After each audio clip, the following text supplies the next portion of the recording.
Hello guys, are you looking at how you can start a grocery business in Rwanda?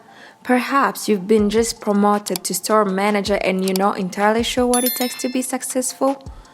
Don't worry, many have wondered how to run a successful grocery store. Welcome to Empathy Organics YouTube channel. Today, we are going to tell you how you can run a successful grocery business in Africa, but this time we'll focus mostly on Rwanda. Before we start, don't forget to give this video a thumbs up and subscribe for more amazing content. As a business owner or a manager, you're going to carry a lot of weight on your shoulders. Grocery store owners, managers oversee the day-to-day operations of grocery stores. They are in charge of every aspect of a store operation, including supervising personnel, inventory, and tracking financial.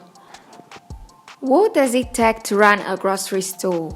How do you attract customers to your store? What exactly makes a good grocery store? Starting with what does it take to run a grocery store? Running a grocery store is not for the faint of heart. Grocery store managers oversee the day-to-day operations of grocery stores. They hire and train new employees, maintain employee schedules, and track inventory. They also need to have a good relationship with customers and vendors. Grocery store manager may also need to cover other positions when short-handed during shifts. To get to the management level, you'll need to understand your store products, pricing, and people. You'll be responsible for handling finance and marketing. You also need to make sure that your associates are properly trained. More importantly, you'll have to be able to juggle multiple priorities quickly, efficiently, and calmly. Continuing with how you can attract customers to your store. You have probably heard that e-commerce has taken over the world. Well, as it turns out, reality looks pretty different than the doomsday retail scenarios that are being talked about.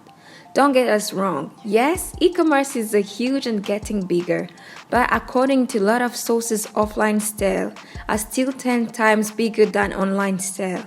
There is no doubt that online shopping is convenient, but there are a few things that online store can deliver. The most obvious one is physical, in-store experience. Consumers prefer to be able to see and touch products before they make purchases. You can't feel how fresh the seeds are just by looking on your phone or computer screen. We will break down the best way to increase the profit at your store in 3 steps. The first step is cross-merchandising.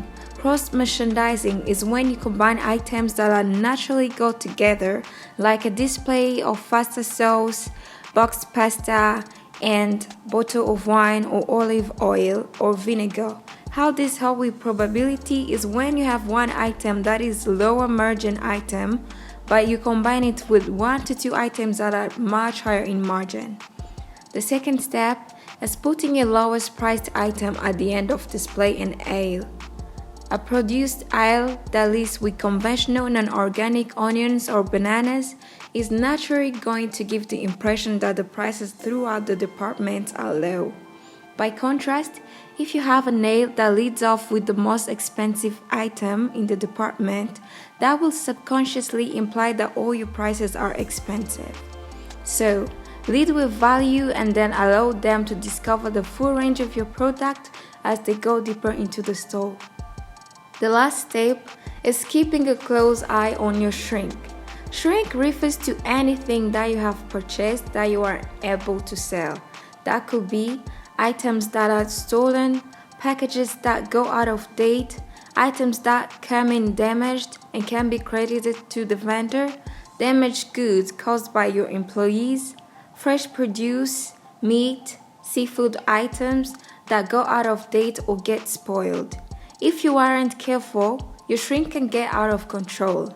And on to the last part is what makes your store a good store. Think about the things that attract you to a grocery store. Better yet, think about the things that keep you away from a grocery store. Customers are very loyal to store and will drive right past certain store to get to their store, sometimes even a different location of the same chain. The first is parking. Good grocery stores have decent parking, even when the store is busy. Aisle layout.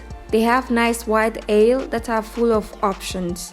Shoppers don't like to go to multiple stores to get what they need. As a result, good stores have healthy food options as well as junk food. They also have items for picky eater and general household items like toilet paper and paper towel. They also have things laid out in the way that makes sense and make it easy to find what they want. The third one is competitive price. Good grocery stores have competitive prices and run specials regularly, but low prices aren't the only thing that customers want. They also want super friendly stuff and items that are easy to find. The fourth one, the properly staffed checkout. Good grocery stores may have plenty of staffed checkout lines and self-checkout lines. Did we cover all you wanted to know about running a grocery store? Let us know in the comment section. Looking for the best organic store in Kigali? Consider shopping with Empathy Organics on our website and get your grocery delivered in no time, or you can come to our physical shop, which is located at Remera Giporoso. For more information, call 0787 67 37 77 or 0739 36 54 94. Thank you so much for watching.